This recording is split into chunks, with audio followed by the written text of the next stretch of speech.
చంద్రబాబు గారు ఏం చెప్తారండి? ఇప్పుడు వైసీపీ నేతల వరుసగా అరెస్టులు కొనసాగుతున్నాయి. వంశీని అరెస్ట్ చేశారు, నెక్స్ట్ పోసానిని కూడా అరెస్ట్ చేశారు. ఇది ఆశ్చర్యపడాల్సిందో ఆశ్చర్యం పొందాల్సిన విషయం కాదమ్మా.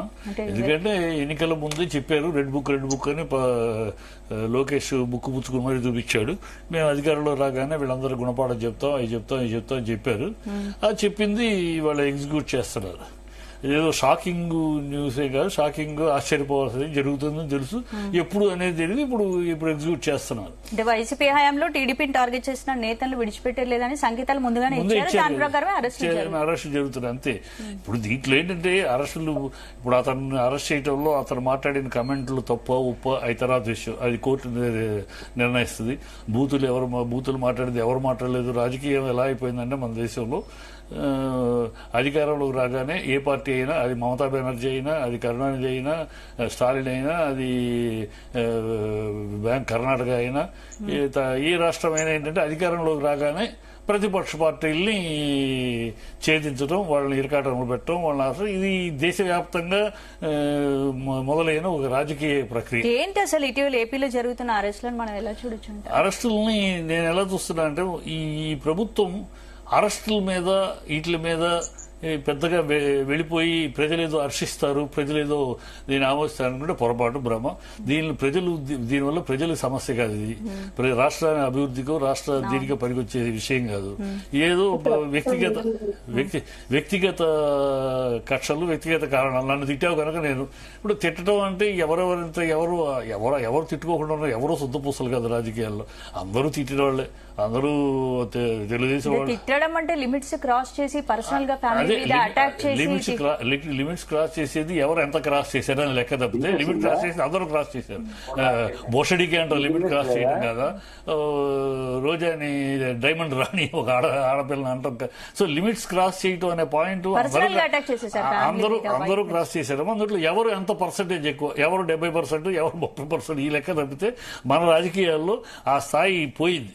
ఒకప్పుడు రామారావు గారు అన్నారు, రామారావు గారు కాంగ్రెస్ వాళ్ళని కుక్కమూతి పిందెలు అన్నాడు. అందుకని కాంగ్రెస్ వాళ్ళు ఏమైనా ఏకబడి కేసులు పెట్టి అలా ఏం చేయలే అన్నారు ఆయన. అలాగే రామారావు గారిని ఎన్నో అన్నారు.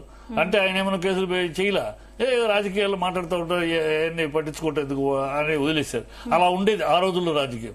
ఇవాళ రాజకీయాలు ఏమైందంటే అలా వదిలేసి కాకుండా చిన్నపిల్లలాగా కుర్రపిల్లలాగా ఒకళ్ళ మీద పక్క తెచ్చుకోవడం. అన్నావు కదా నీ అంత చెప్తాను. ఈ మన స్కూల్ యూత్ పిల్లలు కాలేజీల్లోనూ కాలేజీ గొడవలు ఎలక్షన్లో చూడండి, ఆ గొడవలుగా తయారైంది. ఇవాళ ఒకళ్ళని అంటాం కదా, రాజకీయ వ్యవస్థ అలా తయారైంది. దౌర్భాగ్యం, అది మన కర్మ.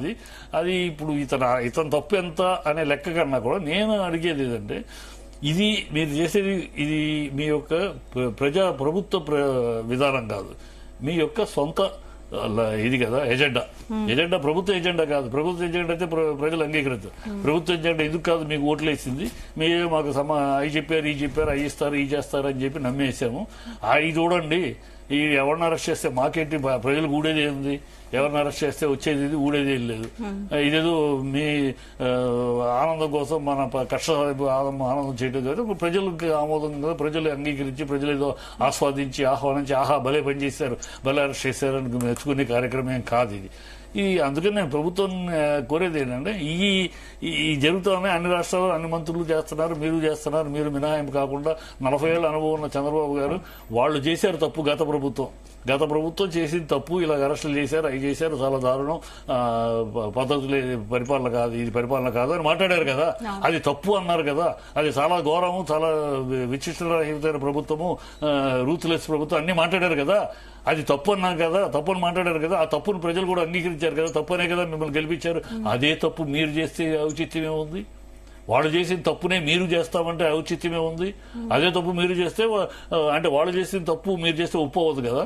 సో వాళ్ళు చేశారు ఆ టైంలో, అదే తప్పు మీరు చేస్తున్నాం అంటున్నారు. ఇది కరెక్ట్ కాదు. అనుభవం ఉంది, 40 ఏళ్ళ అనుభవంలో మీరు పెద్దరికంగా ఏదో క్షమాపణ చెప్పాడు వదిలేదు. దాని గురించి కాదు మన పరిపాలన, మన విధానం, మన ప్రజలకు మనం చెప్పిన వాగ్దానాలు, వాటి గురించి ప్రజలు నిస్పృహ నిశ్చేజం ఉంది.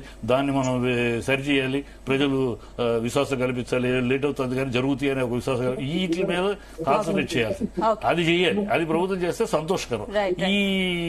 అలా పిల్ల చేష్టలుగా ఉన్నాయి, పిల్లతనంగా వాళ్ళు చేశారు కనుక మేము చేస్తారు. రేపు వీళ్ళు పోయి వాళ్ళు వస్తే వాళ్ళు చేస్తారు. ఇదే రాజకీయం, ఇదేనా ప్రజాప్రభుత్వం, ఇదేనా ప్రజాస్వామ్యం. Senior analyst